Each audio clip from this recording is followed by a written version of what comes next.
noticed, there's actually a fourth episode I haven't talked about. It's called Thy Flesh Consumed, and it's really difficult, and I just don't want to talk about that now. Maybe later we'll do it. It was the episode that was added in the Ultimate Doom, the 1995 release of Doom, which...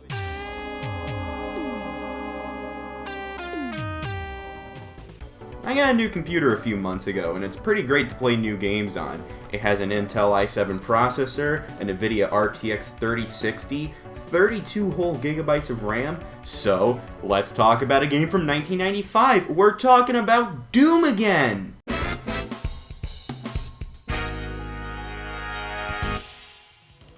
So we talked about Doom 1 a little less than 2 years ago, we talked about Doom 2 a little over 1 year ago, so now is it time to talk about Doom 3? Well, no. You see, there were a few more official Doom releases before Doom 3 came out in 2004, and the first one of those is Doom 1. Again. I have definitely said this multiple times now, so I'm gonna make it quick. Doom originally came out in 1993 via shareware. The first episode was free, but you had to buy the game directly from id Software through phone or mail to get the other 2 episodes. Doom 2 in 1994 had an actual retail release that became id's best-selling game for a whole decade, so id decided, why not bring the first game to retail? And that's how we have the Ultimate Doom. What makes it so ultimate? I don't know. The Ultimate Doom was the way Doom 1 was brought to retail 2 years after the first game came out in 1995. While there aren't any differences to the game itself outside of this one button in E1M1, the Ultimate Doom's main draw is that it comes with an entire new episode. This is the last piece of content done by id Software for classic Doom. 1996's final Doom was done by Team TNT, and 1997's Doom 64 was done by Midway. Clearly it wasn't the final Doom. A whole new episode, huh? It's printed in huge letters on the box. All new episode 4. Thy Flesh Consumed. Even the UK box, which lacks all the marketing fluff, still has Thy Flesh Consumed right on there. What a badass name. It's taken directly from the Bible, as is most levels in the episode itself, which lead to even more badass level names. Who knew Christ could be so cool? Now, my personal history with this episode is that I've had it since 2019 when I bought the Ultimate Doom for the first time, then I first played it in late 2020, and I didn't get past the second level.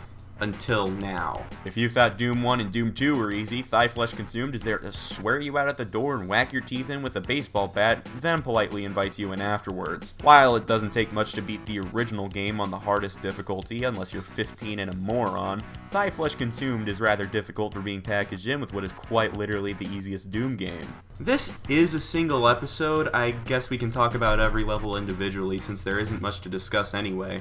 Hell Beneath is sure to give pretty much anybody a bad time. Newcomers will get ass blasted by the difficulty of this level, especially on Ultraviolence. You go from Inferno, which isn't even that hard, don't trust the opinions of 15-year-old me, straight to Hell Beneath, and holy shit is this incredibly hard. It's a small level compared to pretty much every other Doom map. The federal government requires every civilian who utters the word Hell Beneath to state that this map only has 9 health bonuses and 1 green armor when you play it on Ultraviolence. For people who are not new like myself, it's not much of a big deal. Sure, you'd be leaving the level with anywhere between 30 to 1 HP, but at the end of the day, it's fairly manageable, and the map afterwards is quick to replenish you because you will need it. The biggest threat is a few Barons of Hell in this map, but only one isn't hidden behind a secret death trap that's shaped like the 9 Inch Nails logo.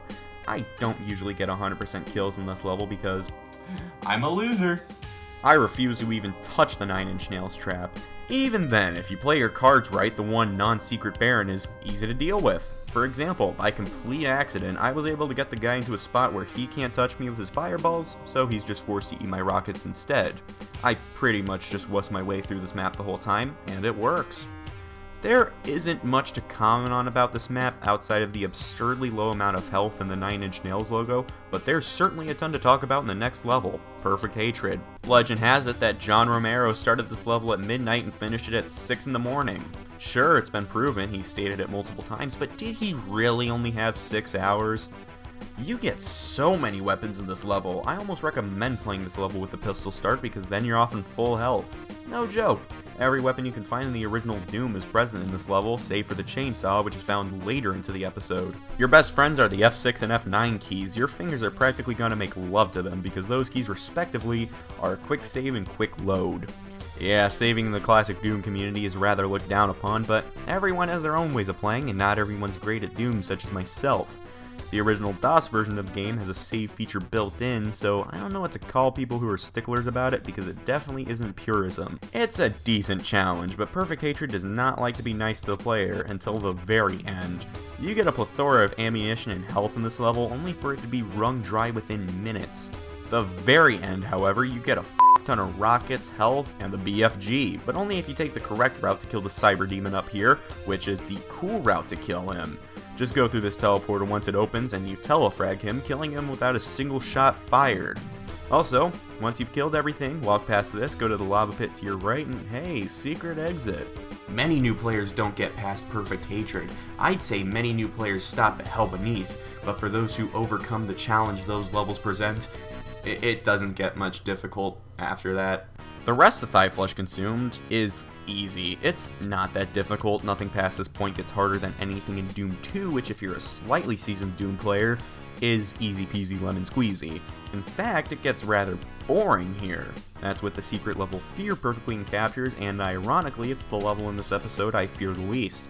I've shamefully died multiple times playing this, but that's mainly due to me being a cocky dumbass and not because it's too hard. There's wide open arenas that would be perfect for a large ambush, but that just never happens. I can count the amount of different textures used in this level on my own two hands. Half of the level has the default text-based textures that you see ad nauseum in episode 1, the other half is the hell, wood, walls, and floor, whatever. It's a mishmash of design ideas, which results in a lot of it coming off as drab. Even Hiding the Secrets, one of my favorite songs from Doom 1, couldn't save it from putting me to sleep. Sever the Wicked is a pretty alright fare, for sure one of the better maps post Perfect Hatred, even if the texture choice is just wood. The combat in this map sure makes up for its faults, which hell yeah, this map is awesome if you take the fighting into account. I'd say if the map itself was just slightly better designed, it would easily be my favorite map. Honestly, I recommend not taking the secret exit in Perfect Hatred, because then you get a streamline of the best 3 maps in the episode with no interruption from Fear. The wonkiest thing about this level is that the secrets are oddly tagged. To get 100% secrets, you have to no-clip through the level for some reason, but there's a section where every stair counts as a secret, which simply due to the weird tagging, in most source ports you're looking at 22 secrets in this level. GZ Doom, which is what I played on for this gameplay, changed it to its true secret count, which is 2. Unruly Evil is one of the weakest maps in this episode. In fact, I'd say it is the weakest. American McGee, who also made Hell Beneath, really went easy on this one, giving the player plenty of health and making the end of the level right where things begin to get good. I didn't even need to go into every room to get 100% kills and secrets, and the fighting is either picking enemies off with a shotgun or blasting rockets into small rooms with bunches of cacos, pinkies, and imps. There's a secret invulnerability and soul sphere in this room right here, which I didn't get because I didn't even need them. The textures in this level, while consistent, get boring, and the small layout format McGee flawlessly executed in Hell Beneath absolutely falls flat on its face here, as when I beat the level, I blurted out an audible, "What?" I like American McGee's work in plenty of id games, but this level is comparable to Fear, which is the furthest thing from a good statement. I don't remember much about They Will Repent outside of all the marble and the lost souls everywhere. I didn't really get why people found lost souls annoying until I played this map.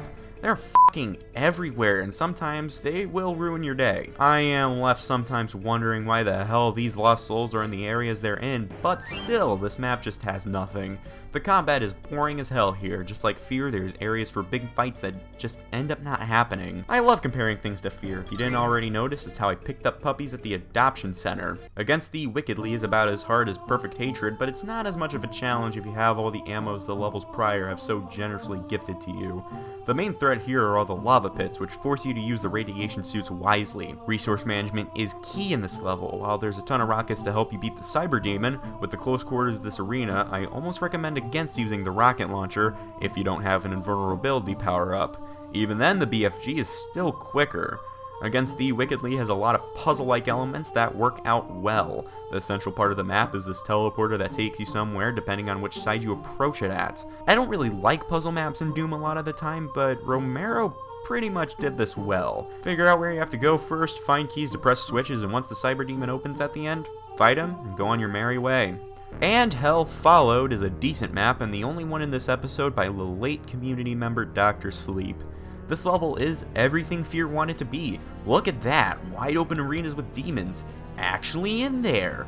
The layout of the map is quite rudimentary, especially with the straight hallways and right angle corners, but to be fair, this map was originally made in 1994, take that for what you will. This map isn't even close to difficult, it's about as easy as an early Doom 2 map, which is quite odd for the penultimate level. Wait, we're playing Thigh Flesh Consumed. Almost forgot.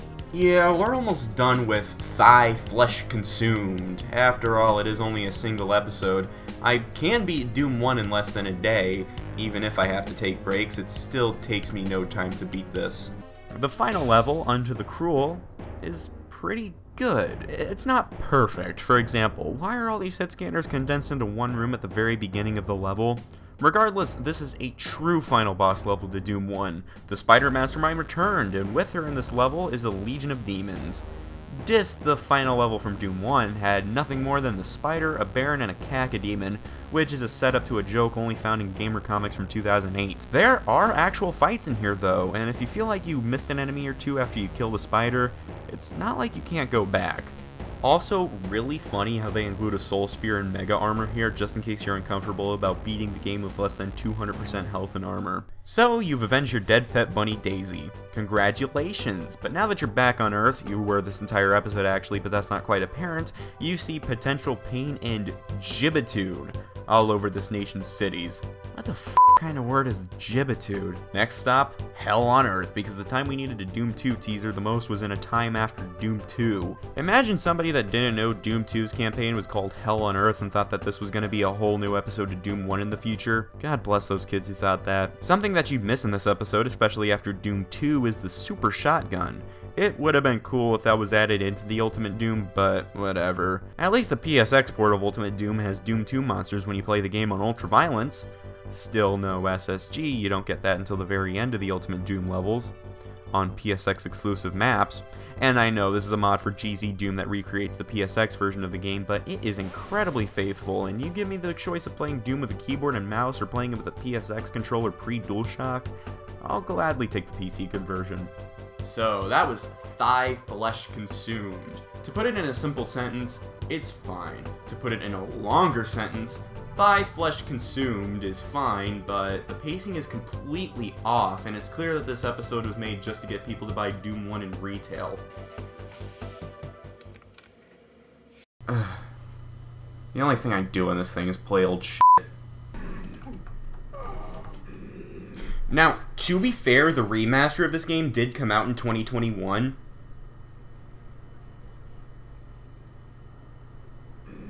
I'm playing the original version, am I? To be fair, this game did come out in 1996, which is a year after the Ultimate Doom.